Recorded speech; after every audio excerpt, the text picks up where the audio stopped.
Welcome to Chapter 1 of our video series on creating REST services using Progress OpenEdge. In this chapter, we'll walk through the steps that you need to perform if you're going to follow along and code the samples we show in later chapters. If you don't feel like following along in each section, you can skip this chapter. If you continue, you're going to need a few things. First of all, you're going to need a Windows PC. This could be a server, virtual machine, or even something like an AWS instance. Second, you'll need Progress Developer Studio for OpenEdge version 11.7.4 installed. During the videos, we're going to be using the Chrome browser, so we recommend that you install that if you don't already have it. Chrome can be downloaded from the URL you see here. When we test the REST services we create, we use a JSON viewer plugin for Chrome. This makes it much easier to view the JSON that is passed between OpenEdge and the calling services. You can search for JSON Viewer using Google to find one of several options. Here's the URL to the one that we use. Our videos will include calling the REST services that we create during the exercises from an open source tool called Insomnia. If you already have a favorite tool for calling REST, feel free to use it. If you don't, you can download Insomnia at the URL shown here. Also, we're going to be unzipping some files during the setup and exercises, and we'll use 7-zip. You can download and install 7-zip at this URL. Once you have everything installed, you're ready to start. We need to create folders to hold our database and our REST projects. We'll do this using Windows Explorer.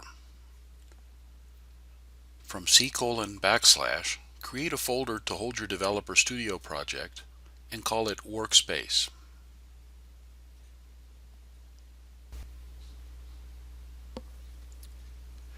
Create another folder to hold the sample database and call it DB.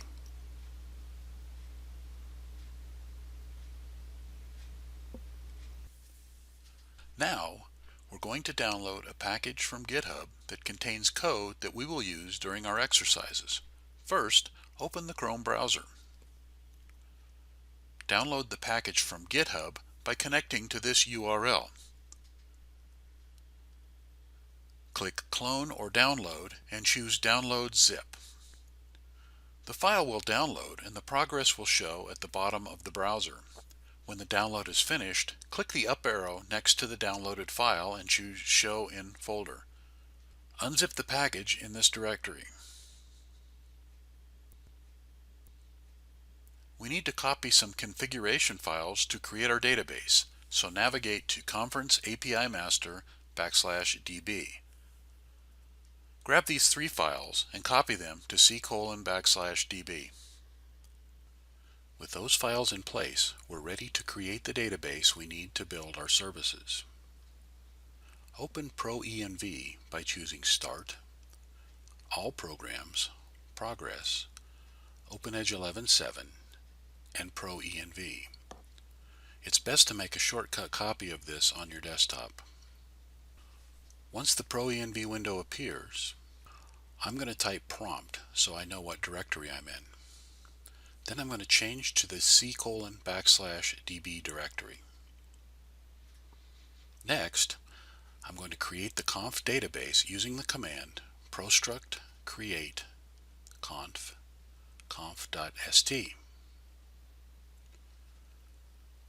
I need to copy an empty schema into this database using the command procopy C:/progress \openedge \empty conf.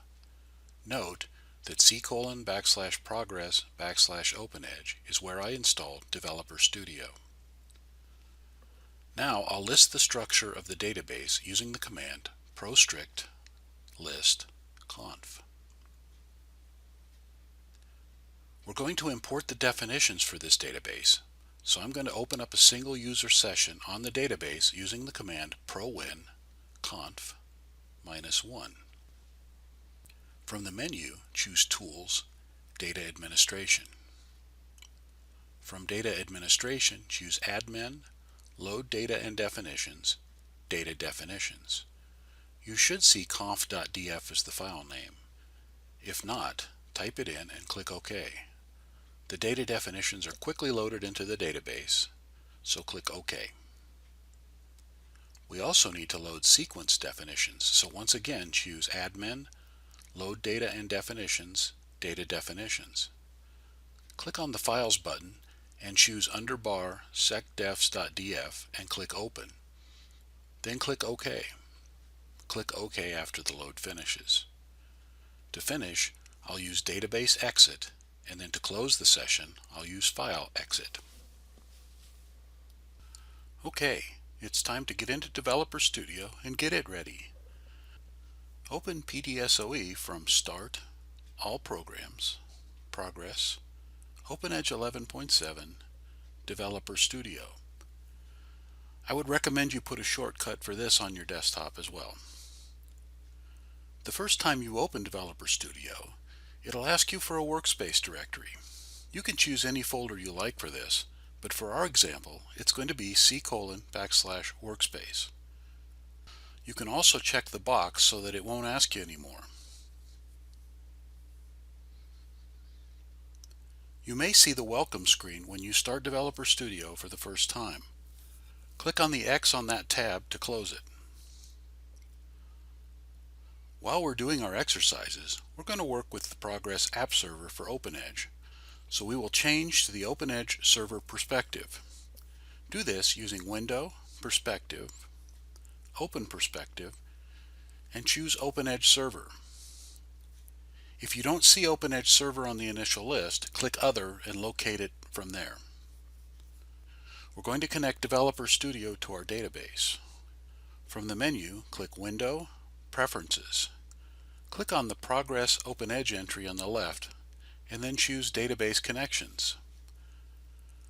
Click the New button. The connection name is going to be entered as CONF. The physical name can be entered or browsed to. Either way, it should be C:\db\conf.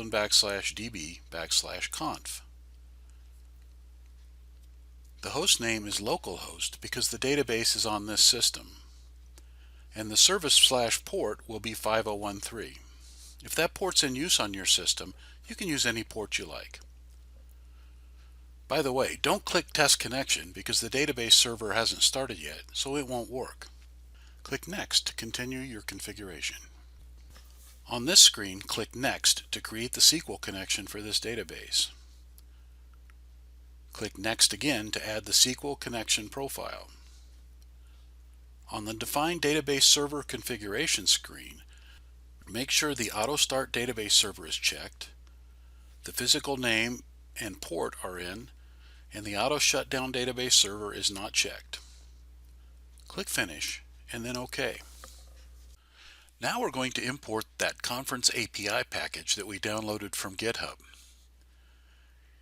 In Windows Explorer, find the .zip file that we downloaded from GitHub, copy it to C:\workspace. In Developer Studio, import the file by right-clicking in Project Explorer and selecting Import, Import. Choose General and Existing Projects into Workspace. Click Next to select Archive File and then click Browse. Navigate to C:\workspace if you aren't already there and choose Conference API Master Zip and click Open. Click Finish to add the project to your Developer Studio workspace. The imported project will appear in the Project Explorer. We have to tell Developer Studio that this project is associated with an app server. Right-click on the project title and choose Properties. From this screen, choose Project Facets and check ABL App Server and App Server. Click Apply and then OK. Right-click on the project again and choose Properties. When the list appears in the left panel, expand Progress OpenEdge and choose Modules. You'll need to select the Conference API under OpenEdge App Server and click Modify. Click SRC and click OK. Make the same change under the ABL App Server section.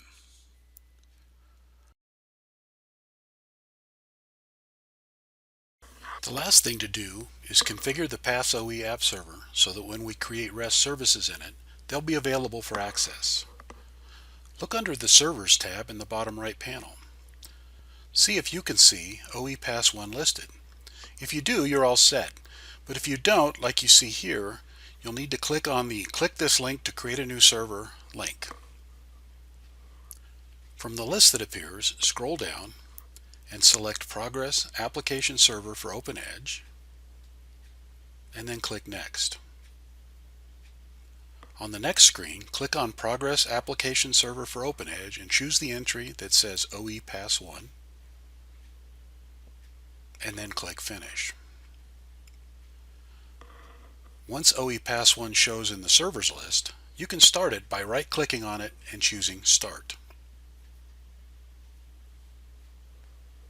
After it says Started Synchronized, we need to attach the conf database so that it will be able to access the data in it.